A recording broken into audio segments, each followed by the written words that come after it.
get this out. Then let me put up this link.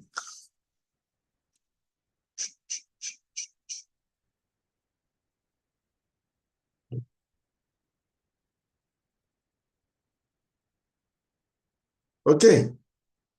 So, why? So today we are starting a series on artificial intelligence, and it's a series we are thinking is likely going to run for about 4 or 5 months, depending on how the engagement goes.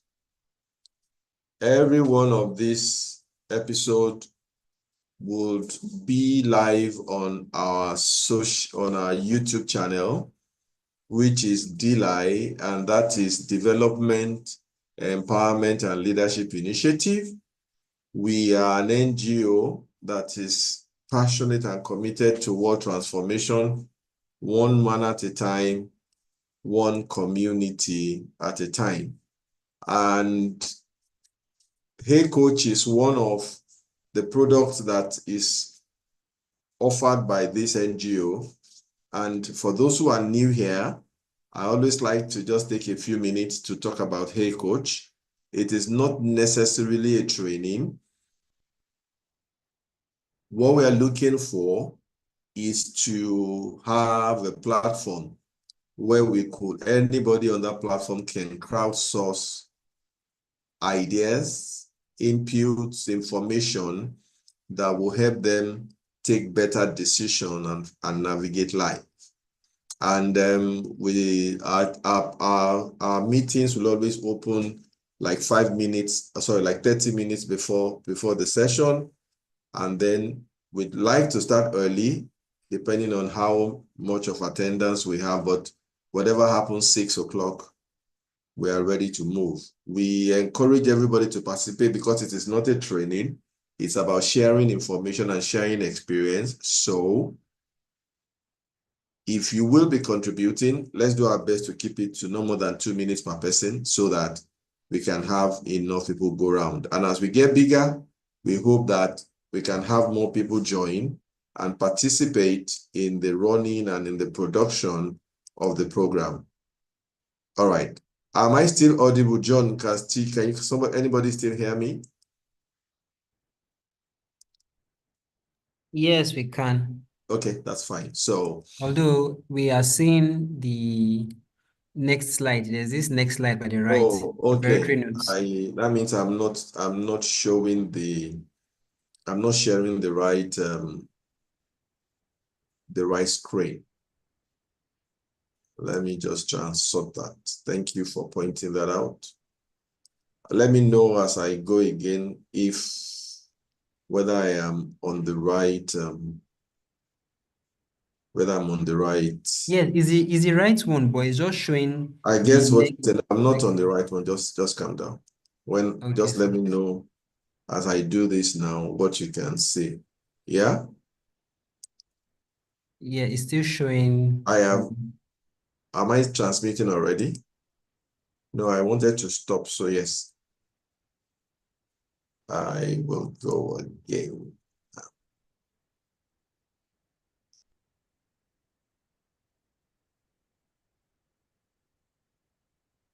Okay, so it should be fine. Where are you?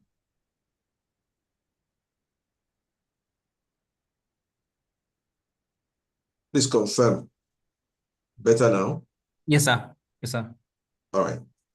So, like I said earlier, today we are focusing on AI and you. AI has become the buzzword for about 2-3 years now since the launch of ChatGPT. It's become more like the most used slang, everybody talking about it. everybody raving about it, some using it and finding their lives better, some using it and not feeling good about it, some getting confused and anxious as to how will this affect them. And the question I'm always asking as I get closer to that technology is AI going to use you or are you going to use AI? I'm going to repeat that question. Is AI going to use you or are you going to use AI? And that is the question we want to try and engage in the course of this series as we start now. And I hope that you will find it very useful. So, typically, we start with something philosophical.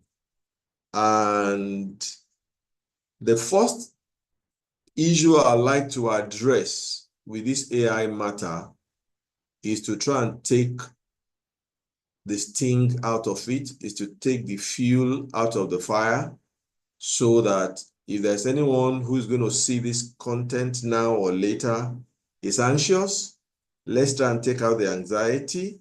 Let's try and take out the fear, because once we don't understand something, there is a likelihood that we get afraid of it. So the first goal of this series is to demystify AI, is to get to a point where it's not abstract, it's not far away, it doesn't torment you, you don't have anxiety about it. If you are seeing this and you are worried or worried about what AI means to you, these affords the opportunity to break it down into its elements so at least you understand it. And hopefully the understanding gives you the empowerment to move forward and do something with it and or do something about it. Like every other technology that's come around, there is no running away from it. So the earlier you confront this fear, the better for you. And as is typical of our series, this HeyCoach series, we like to situate it in real life situations. So let's explore a very quick story. All right. So this story is about an accountant. Her name is Shade. And if you're an accountant, you know what it takes to become an accountant, particularly a professionally qualified accountant. It's a very tough job. When you are writing professional exams, it kind of overtakes your entire life. You are moving from from study to exam, a few weeks in between for results, and then you are back in class again studying, and then you are writing exams. And God help you if you have to repeat any level or repeat any paper. When I was writing ICANN, not like what you have right now, these guys are having a good time. My time, you fail one, you fail all. So just imagine somebody who goes through that cycle and has to repeat levels time after time. It's tough.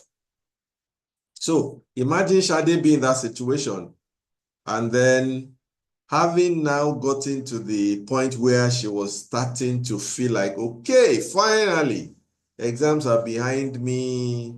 Yes, now I can open my mouth and have conversation about my profession. Let's sit, relax, and see how we can catch our breath and then chase the next bus stop. And then AI bumps into the picture, and it becomes, wait a minute, all this talk about AI, what am I supposed to do?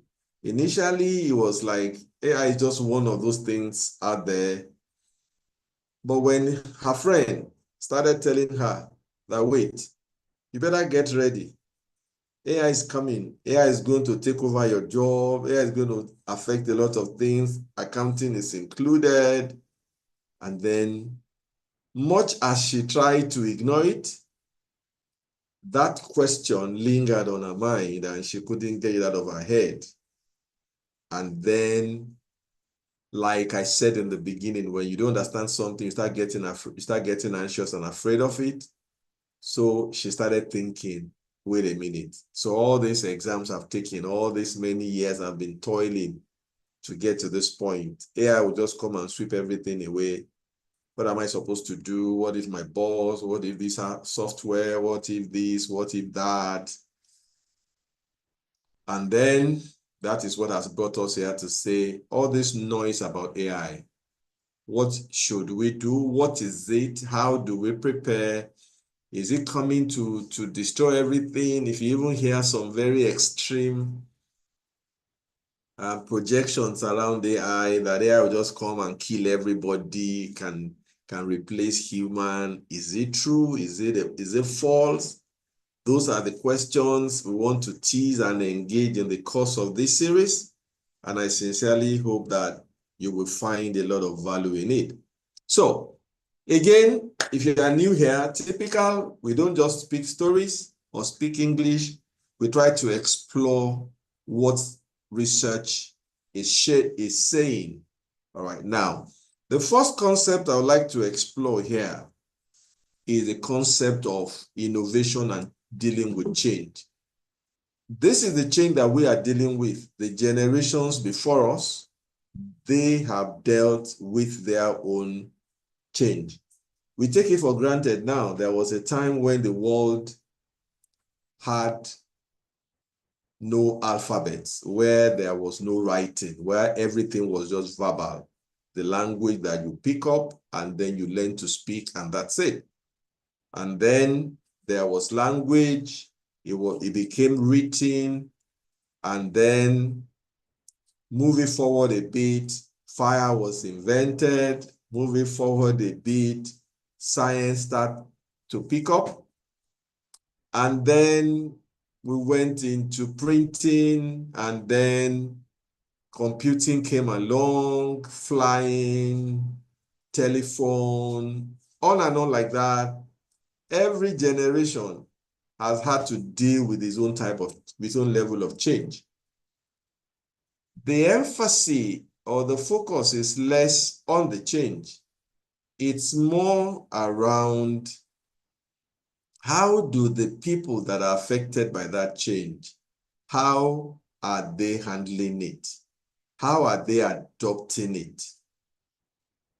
And the science around it is saying that there are 5 attributes of an innovation that can determine or affect how it is adopted, the advantage it delivers, how compatible it is with what is currently existing, how simple it is to take it on, how easy is it to try it out, and then how visible is it in that journey.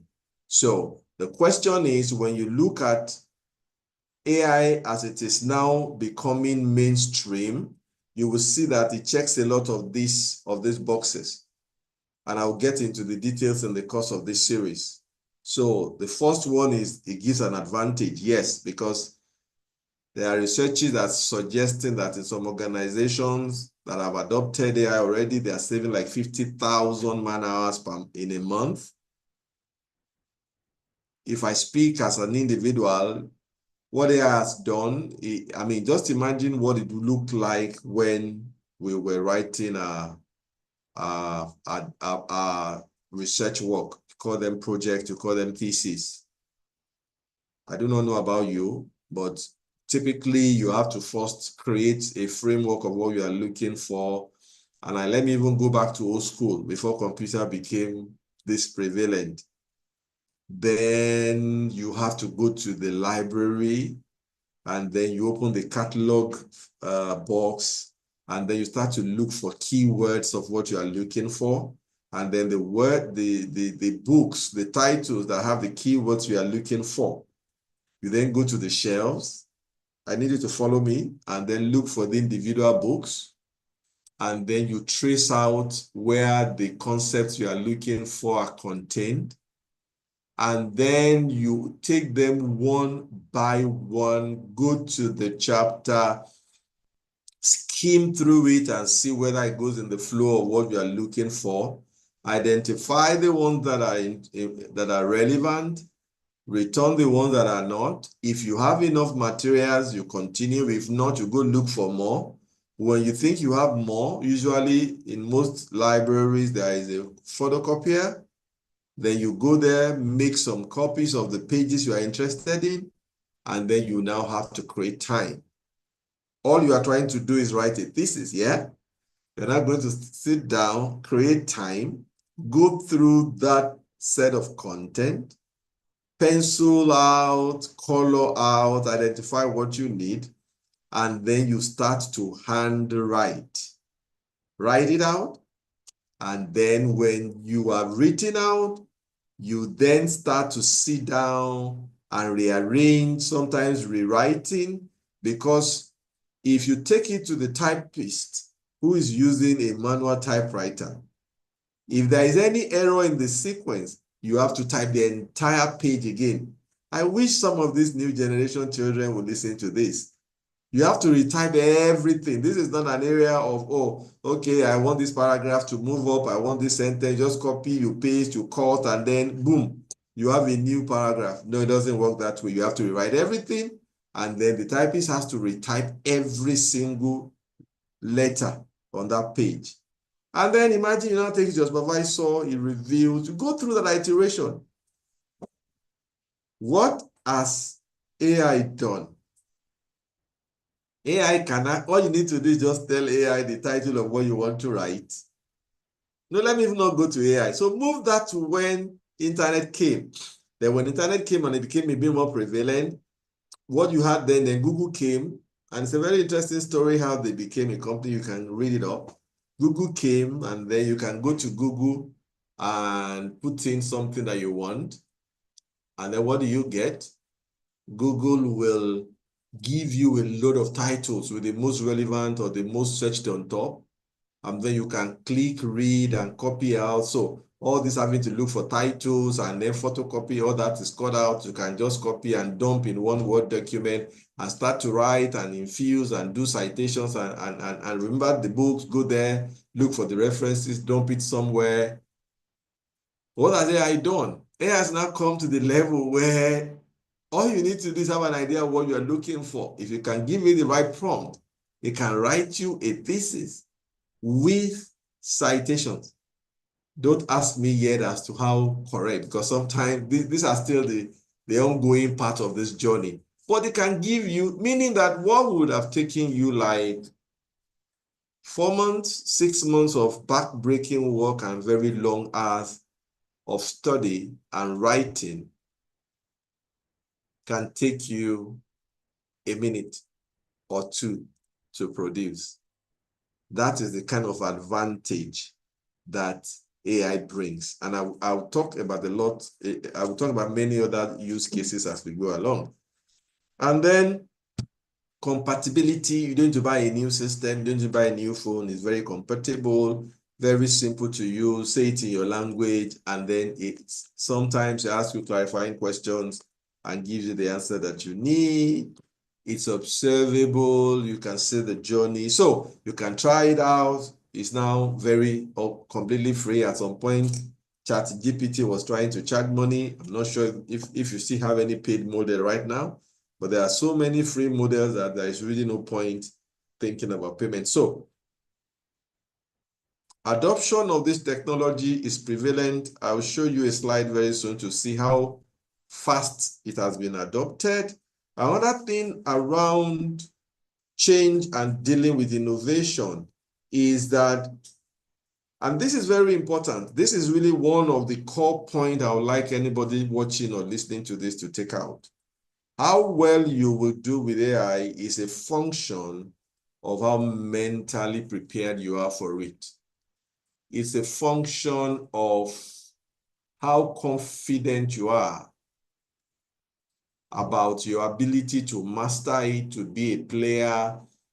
And the good news I have for you is that AI is not a completed project yet. AI is still a work in progress. So if you decide to flip your mind, if you decide to shift your mind and get involved in the AI movement, You are just right on time. There's absolutely no need for you to fear, for you to quake, for you to be uncomfortable, because it is just beginning to get started, and there is space for you as long as you can mentally prepare for that. Then another thing that is relevant here is what psychologists will call self-efficacy, meaning how confident are you in your own ability? How confident are you in yourself to deliver the outcome that you want for yourself? How much control do you think you have? Okay. Are you of the opinion that, oh, it's about fate, whatever is going to happen is going to happen, so I can't do anything about it? Or do you have the mindset that you are the architect of your own fortune or misfortune, and therefore what you need to do is to step up, pick it up, and get going with it?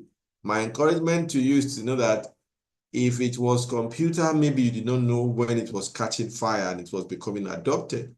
If it was printing, if it was flying, anything that it was. But this one is right in front of you. You can see everybody figuring out and messing around with it. Even the promoters can't beat their chest as to saying, this is where the boundaries are, this is where it's starting, this is where it's stopping. So there's nothing that should frighten you. You should be ready to pick it up and try it. And like I said, it's tryable. There is no, you won't die by doing anything. There is no risk to you, your life, your health, nothing. You absolutely have nothing to lose by trying that. So let nothing hold you back. Be ready to rise and get involved, and ensure that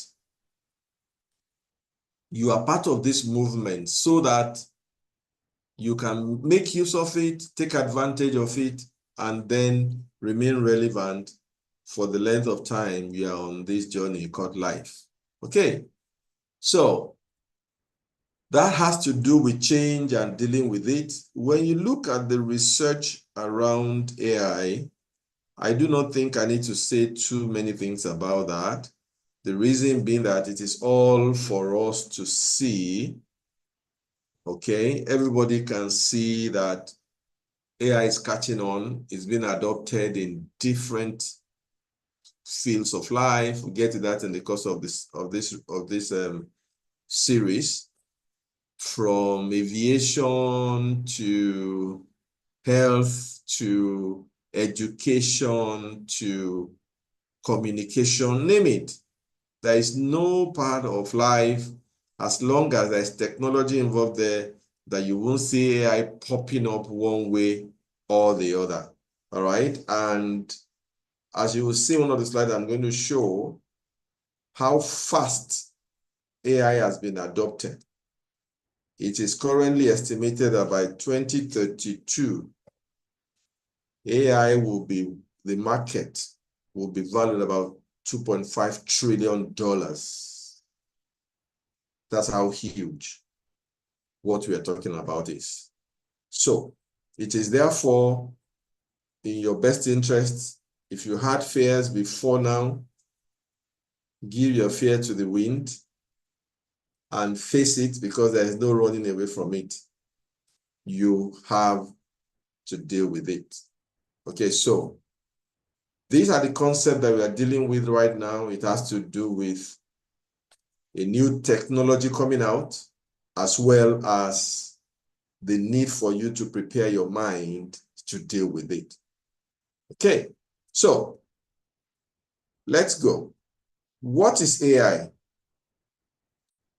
AI stands for artificial and intelligence. A for artificial, I for intelligence. Let's start with intelligence. What is intelligence? Intelligence speaks about the ability to acquire and apply knowledge and skills. I want you to pay attention to these building blocks, because if you get this, it then calms you down and lets you understand that even though it's become like a terrorist word for most employees, like AI is coming, like something with a gun and a mask and claws that's going to scratch your face and kidnap you. It's actually two very simple words, artificial and intelligence. So let's speak about intelligence, ability to acquire and apply knowledge and skills. That's one definition. Another definition talks about the capacity to think, which is logic, to process, to understand when something is presented to you, to have that self-awareness of what is going on around and then being able to create the right context, to learn, to have emotions, to reason, to function. Just think of a fit and proper human being. So that's intelligence, taking in data, processing it, coming up with the right perception, the right interpretation, and then acting on it based on what you find. And another one talks about the ability to adapt to one's environment. So when we talk about AI from the technology standpoint, we say that it is intelligent, meaning it is able to do all of these things that I just spoke about. Now, let's then go to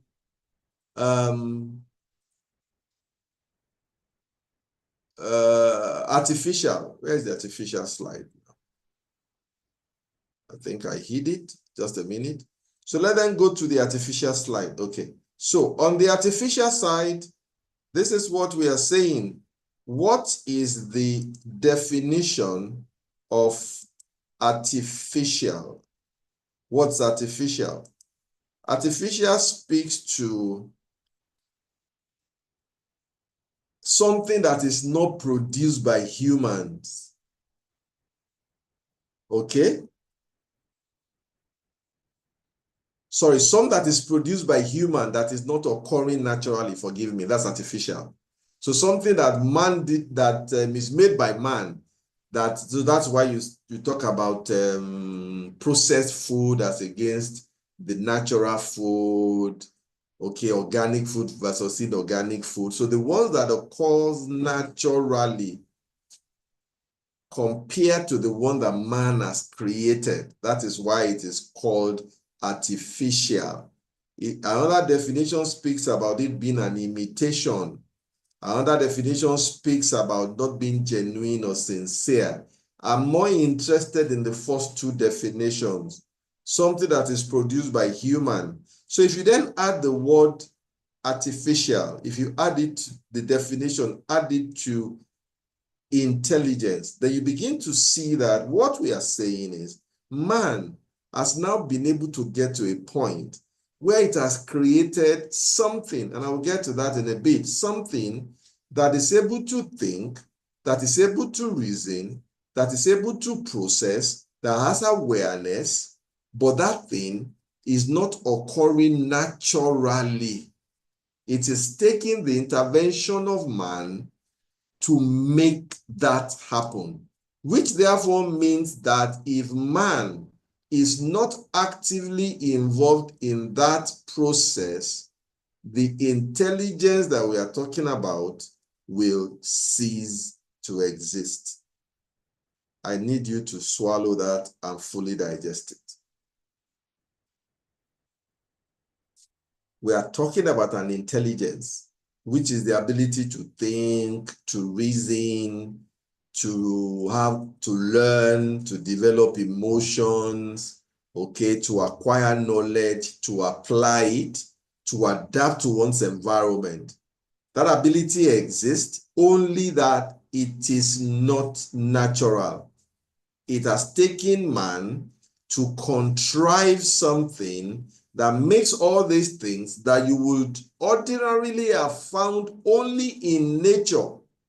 You now start to find them in machines, and that's why it is called artificial intelligence. So, in a nutshell, artificial intelligence therefore speaks to the development that has happened over time in which computers are now getting trained to act and think and walk and move and respond like humans. That's all. This particular series is less interested in the technical details, even though I would dance around it a bit. but my desire is to fly at 35,000 feet above sea level when it comes to the technicality. So this series is not about making you an AI expert. No, no, no. This series is about bringing AI down to the street level, to the table level, where whoever is hearing and listening to this can connect with it, can relate with it, and then can find their place in this new emerging ecosystem. That's the whole essence. So if you are looking for something very technical, I'm sorry, you won't find that here. What we are trying to do is just break it down and simplify it. If you like, call it AI made simple. That's all we are trying to do in this series. So back to my flow. We are talking about the development of computer systems that are trained and therefore acquire intelligence that in many instances have been proven to even surpass human intelligence. And this is where it starts to get scary. And you begin to understand why as I go along. So it's surpassing human intelligence. And because of the intelligence that now exists, the computer is able to solve problems, take decisions, analyze data, interpret data, predict outcomes. Before now, the journey between data and insight takes a lifetime. So you have data, and then we manage to struggle to even generate the data in a meaningful, to even aggregate them, to even track and create data series. And then when we got the data series, we started finding ways to make sense of them and analyze them. And that will give you information. And then as you begin to generate information and consume the information, you start to build knowledge. Now, imagine a young man, a young lady who is trying to even acquire some form of education. All of this takes a lifetime. And then from knowledge, you now need to apply that knowledge and track and be conscious about it and synthesize it before you start to build some forms of insight. And if the variables or the models or the context in which the data was generated shifts or breaks, the information breaks down, the knowledge breaks down, the insight breaks down. But what you've now found with artificial intelligence is all of that is not just compressed to a few years. It is now so robust because you get to find out how, to the point that when the different variables and the context and the data and the matrices and the elements shift, it's able to factor in the changes and still now give you a fresh set of estimated and projected output that are very reliable, very credible, very usable. And that's what makes it very scary. Should you be afraid? I do not think so, but let's take it one by one as we move along. But one thing I also want to do today to demystify AI for you is that AI has always been here. So do not let anyone or anything terrorize you with AI. You have a few things on the screen, and some of them I expect you to be able to relate with. I'm sure that many people are familiar with the translator. In fact, I have heard, I've never been to China, but I've heard of people that go to China and they have this app on their phone that when they either type on it in English, it will immediately convert it to Chinese. And when the Chinese want to respond, the Chinese will type, and then it will convert it to English, and that's how they do business. I've been on a journey of releasing an app into the market. The name of that app is Screws and Spanners. I would like to invite you to just check it out. Check out Android, check out iOS. We're on both stores. But that's not the focus of the story. That app, by the way, is a marketplace for artisans, and it's a global product. So wherever you are watching us from, we are happy to come into your space if the market exists. But that's not the moral of the story. The focus of the story is that a big part of the development team is in India, and it is a battle to communicate. But for the translator, I'm not sure how that would have happened. So you probably will assume that the developer on that side will get our instructions in English, put it in the translator, understands what we are saying, then when it's done, put it in his language, and then brings it back. And when you see the way we communicate by writing, you know that most likely translator is involved here. And that's really what, that was the beginning of, that's a type of how artificial intelligence started. I'm sure you're also familiar, even before 2022, 2023, when ChatGPT now became the rave of the moment, and I'll get to that in a bit. We've always had predictive text. So this is where your own phone begins to track the way you write. So you have things like good morning, and then it just knows whether you say dad or mom or sister, or something like when are you, and then it completes it sleeping, living, traveling, eating. That is artificial intelligence. A higher version of it for the iOS users, and then I think Alexa eventually came around, was Siri. Where you say, okay, what's the weather today? What's the time here?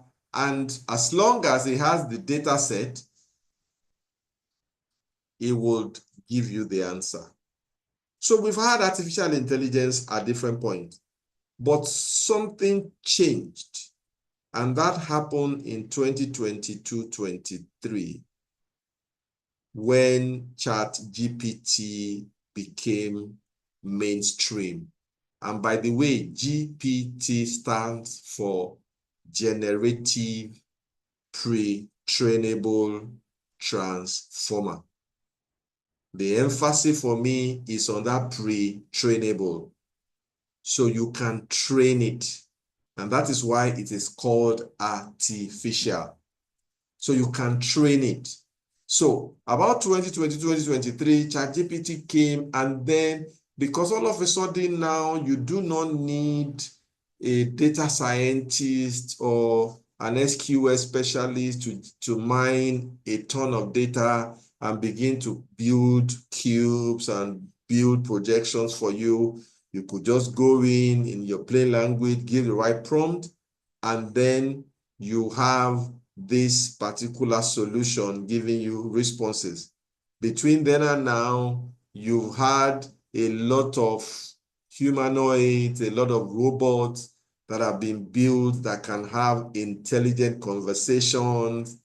Like you are talking to a human being. When they get dressed up, you will not even know the difference. Ooh, these are very interesting times. So what changed was that the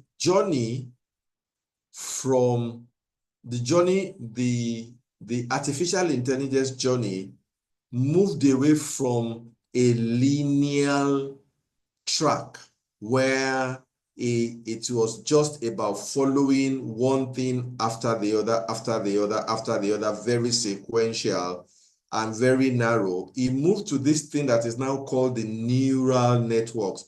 Think of it as the brain. If you've ever seen a picture of the brain and how the brain sends signals into different places at the same time. And that's why the human mind, everything that you are seeing here is still trying to mimic and go and pattern it after the human brain. So you then find out that with the advent, and I'll get to that in a bit, of the generative pre-trainable transformer that can take prompts and then take a huge data set and take the processing ability to then create different combinations that can possibly satisfy, and the word is possibly, satisfy the desired outcome of the user, then a new world was opened. And if you look at this slide, you begin to appreciate it. This slide is talking about how many months it took for all these different apps to get to 100 million users. It took Google Translate 78 months. It took Uber 70 months. It took Instagram 30 months. So 30 months is over 2 years. How many months did it take ChatGPT? 2 months. That is how fast this has come, because of what the research has said. Is very relatable, is very usable. You can see the impact, the benefit as there. So with the advent of these neural networks and the neural processors and the new technology, the chips, and that's why NVIDIA has become so valued, even though this DeepSeek drama, we are still waiting to see how that plays out.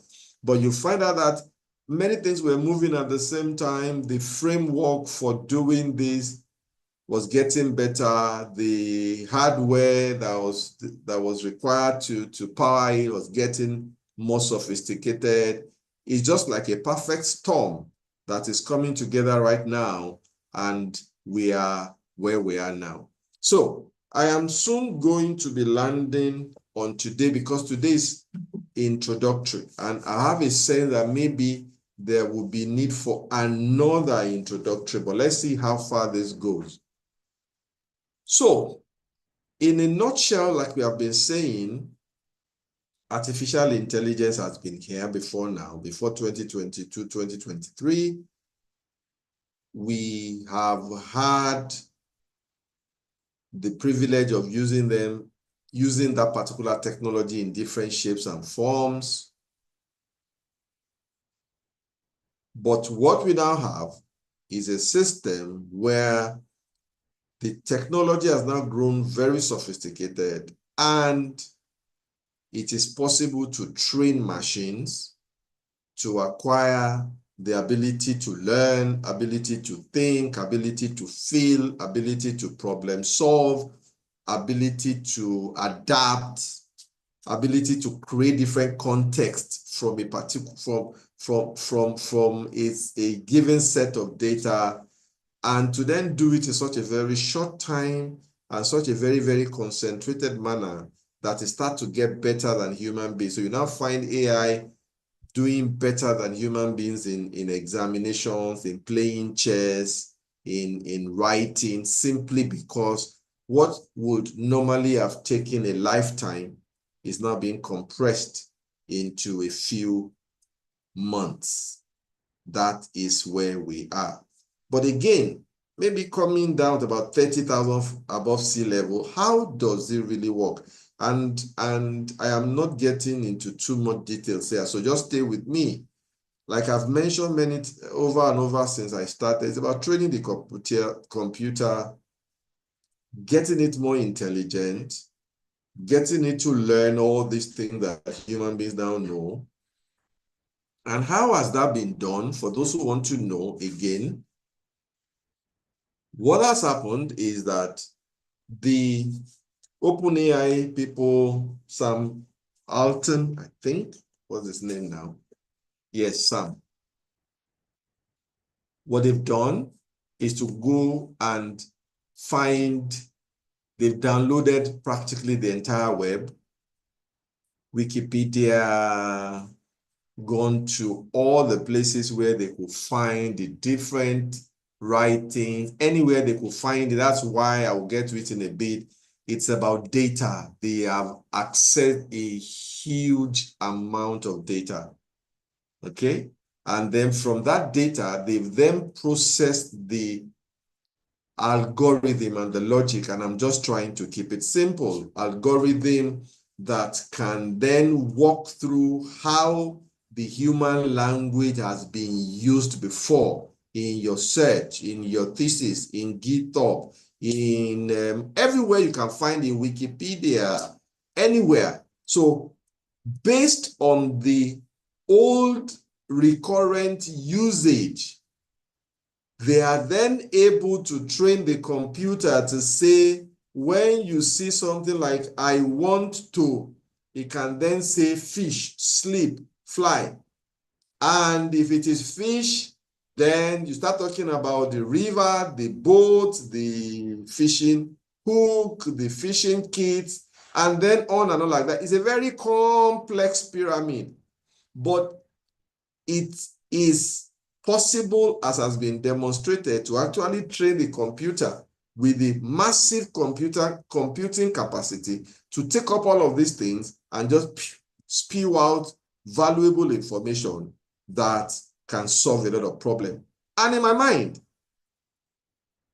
I think that when I think about AI, as I begin to study this very deeply, I actually see AI as the emergence of a new type of human being, or let me call it a being. In fact, let me scare you a bit. Let me shock you a bit.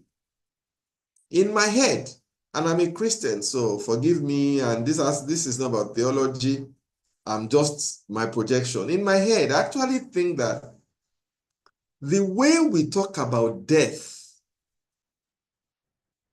can actually start to change in the years ahead. What do I mean? This new human, or this new being that is being created here, it can think, it can feel, it can do. So follow me in this, my sci-fi thoughts. Imagine, and this is what Meta has been trying to do by talking about metaverse, even though they have not really connected the dots properly. But imagine if I'm able to create an AI model of myself. Follow me very, very slowly. This is about creating, it's about teaching the computer to learn based on a pattern, and then based on that pattern to continue to project. So let's say I'm able to create a version of myself, and then it went through my journey, acquired as many data points as it could about me, and then in artificial intelligence, there's something called fine-tuning or refining, and then I'm still alive, and then refines. Part of the refinement process is they will run certain logic through the natural intelligence, and then they will run it through the artificial intelligence. And if the outcome of the artificial intelligence is different from the outcome of the natural intelligence, they continue to train the artificial intelligence until it's able to do as good as or even better than the natural intelligence. So come back to my story. So I build my own AI personality, and I give it all my data sets, how I think, how I react to things, what I like to eat, when I wake up, when I sleep. And then they continue to train and fine-tune and refine it until it gives consistent responses. If you ask me a question and ask the question, it gives you the same answer. If you find out when it's awake, I'm awake. When it's asleep, I'm asleep. And it's such a level of consistency. And then life as I know it right now ends, because we are all going to die. Are you aware that AI person is not going to die? Are you aware now that there are bots that are carrying this intelligence? So imagine that we can actually take that AI and put it in a physical bot that can move around and talk. Now imagine what can then happen. Are they going to then stop the logic or the training process after my death, or they are going to continue to interact as my life? Well, how will my children deal with it? I don't know. Am I scaring you? But that's the point. This is serious. It is that deep. Meta is putting a lot of money right now to become the platform for the production of humanoids as we go along. So this is huge. There is no running away from it. As it has its advantages, the way I'm talking about it, there's a lot of fear and concern about it, but that's what makes our life interesting as human beings, because tomorrow is not likely going to look like yesterday. So there's always something new on the horizon. But again, how does it work? All this artificial intelligence thing is riding on machine learning, which I said is you train the machine to learn. And I'm happy, I think I saw Ajadi come on. Adeni Ajadi. Adeni, good evening. One of the things that happened in the company, I don't know if you're still with FX, but one of them happened in FX, again, artificial intelligence was training. FX, for those who do not know, they're a commodity company. And to be a commodity company, you have to have field soldiers across the different farmlands. And this hierarchy can be as high as maybe 5 or 6, 10 layers before it gets to the company.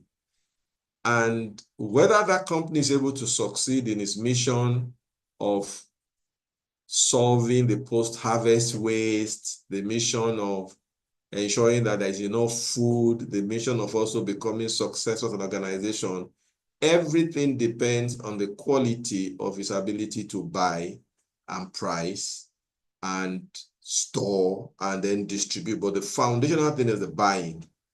Now, you have this chain starting from 5 or 6 levels before it gets to the company, where you have all this very trained eye who can tell you this is the grade of this paddy rice that you are looking at, or this is the race of this hibiscus flower that you are looking at. Artificial intelligence just solves that problem. So you take thousands and thousands of different grades of these different products, and then you start to label them. When you have built enough data set, what does it do? Anywhere you are in that chain, you want to buy something, you take a picture, and then you run it through this database, and it will tell you the grade, and it will tell you the price, and that's it. And because if you train it well and you have done a lot of refining, it will do better than what a human being can judge, because there are no emotions or bias or distraction. It's very focused on what it's doing. Anyway, I will get to many of those use cases later. So it's about taking the machine and teaching it how to learn. A subset of that is what is called deep learning. So this is where you then refine another deep learning. You have the discriminative model, but of personal interest to me is the large language models and the generative AI. And it is the overlap between these two technologies, or these two solutions, that we have ChatGPT, Gemini, and all the others that are coming out of it. And what's large language models? That's what I said, downloading the entire web, downloading Wikipedia, all the Google searches, all the different programming software have been written, that's tons, trillions and trillions and trillions of tons of data. And then building the ability on it where when you give it the right prompt, you can actually extract. The generative word is the actual answer given to you, is not like fetching from the database. The actual answer you're getting is an intuitive mix of the different data available to give you your specific information based on the context. That's why we can be researching on the same thing. The way I ask my question will differ from yours, and therefore from the same database, from the same AI solution, the answer I will get can be slightly different from yours, depending on how I frame and write my prompt.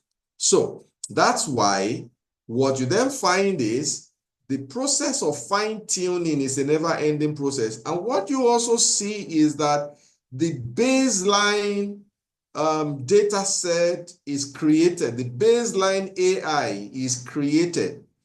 But for it to be useful, say, in pharmaceutical or in the hospital or in a school or in a consulting firm, it still requires that that same logic is now brought in, and then the specific data for that domain is then again used to fine-tune and refine its ability to think and process and respond to all that it is going to get interacted or queried from that particular data set. And so, like I said, this is all I'm trying to do. I don't want to go too deep, but if you think we want us to go too deep, maybe you can drop a comment and then we can pick it up from there. And so this is how AI works. And AI didn't just drop from the sky. I'm just putting this here for reference purposes.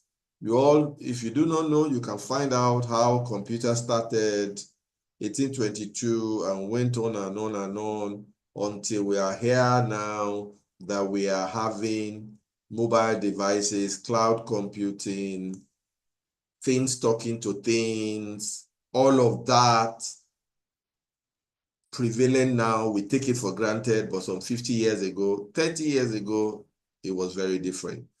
And the AI that we're talking about, a lot of applications is used for text, is used for images, is used for video. There are AI solutions that can take your texts and convert them to videos, and you can also edit it for you. That can take your pictures and convert them to videos. It's just incredible, the different use cases and adoption that is going on out there. Cars are now driverless. Drones have replaced a lot of, I mean, there is this picture that was making around a few years ago where before now, if very, very serious organization, press companies want to cover something, they have to find a helicopter, find a pilot, find a cameraman, maybe two, and they have to be flying them over the incident. Now, a drone with one person that can just pack up and assemble or whatever he wants to do with it will do exactly the same job with like a 10th or a 20th of what the cost is. That's what AI is doing. And it is not going to stop. It's not going to stop. It is a train that has not just left the station. It is building a lot of momentum and hiding, putting our heads in the ground, pretending we can't see it, pretend it doesn't exist is not going to solve the problem. What we need to do is what we are trying to achieve with this series, which is understand it. It is easy to be afraid of what we don't understand. So let's build that understanding. Let's get to the point where we know what it is, we know how it is being cooked, we appreciate what the impact is, but we have the confidence to interrogate and engage it, and then be a part of that movement, so that instead of being afraid, instead of being overwhelmed with it, we can actually step in and ride it and see the most that we can make of it. So typically we do not like to go too long, and I think that's where I would like to stop this session. Yes, I've gone on about an hour. I like to leave the floor open. I can see some people here with attendee. I do not know if you use the open link, it will be nice if you can please just rename, so at least we know who is here, and then it's easy to relate. But the mic is open, the floor is open now. You can unmute your mic and share your thoughts, your questions. It's a long journey that we have started, but I'm happy that we got this started today. So you can unmute your mic and share your thoughts, please, as you wish. The floor is open. Anybody? Comment, questions, clarifications. One of the things I actually wanted to do at the beginning of the session was we even ask for the attendees.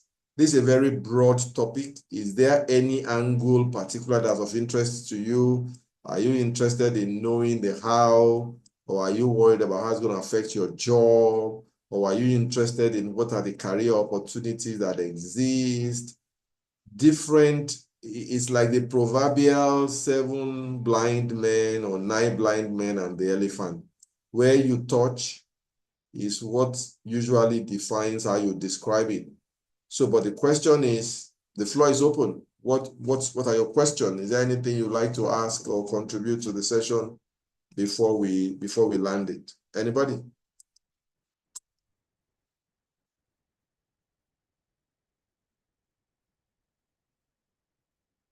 Anybody?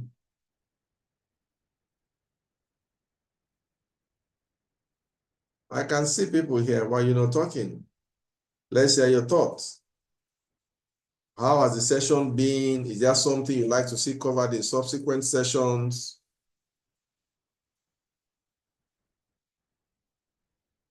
Why is the house quiet?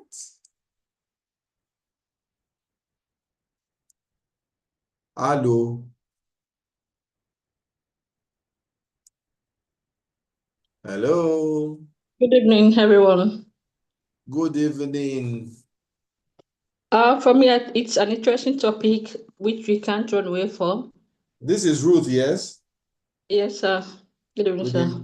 Good evening.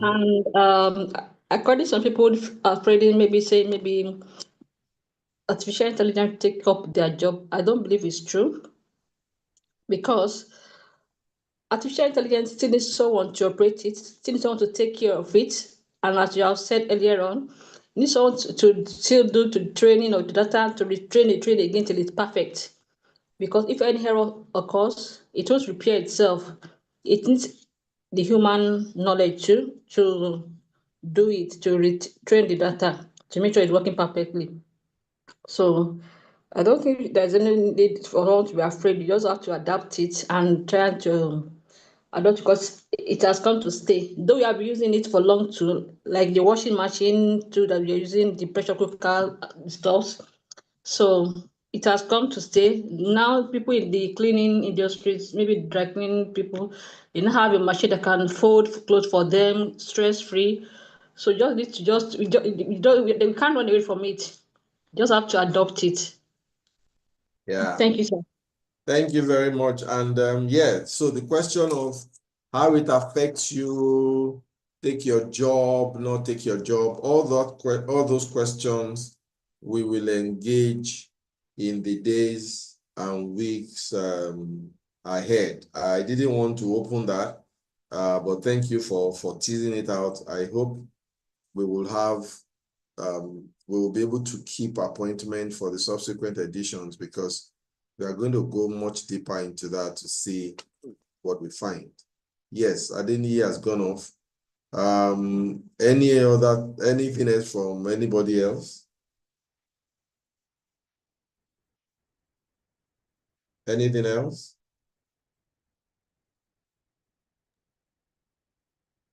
Okay, so this is what the series looks like now.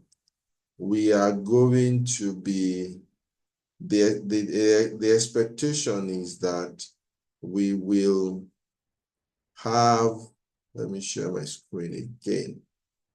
The expectation is that we are going to have this run for a couple of months. I think I'm sharing the wrong thing. The expectation that we're going to have this run for a couple of months. And why I'm doing this right now is to just see to it that everybody's aware of what we are planning to do, and then you can be intentional to join us, because we are going to tease it. So this we have done introduction now. So in March, the Lord tarrying and sparing our lives, we will then face the myths and the facts. And then in April, we will then get into all the different use cases. Are you an employee? Are you an employer? How does this affect you? What is here? What is projected? And then we get into the specifics of, so how then can you use it? We go to the different industries and different professions. How could you possibly use this for your advantage? And if there's a need for it, we will then have a general question and answer session for all that has been covered, just to be sure that we have everybody in the right state and in the right place as far as the series is concerned. So this is what is ahead. I'd like to thank you all for being here today. And for as many of us who watch this later, I would like to encourage you to please make it a date with us for the next edition. And remember to tell your friends, and let's make it a date to be here. Thank you very much. In the absence of anything else, there's a quick survey that we normally will do. So please just take a few minutes, just like 2, to complete the survey, and then we'll see you next week at the Peace of God. Thank you, everybody, and have a very good evening, and have a very good weekend. Bye-bye.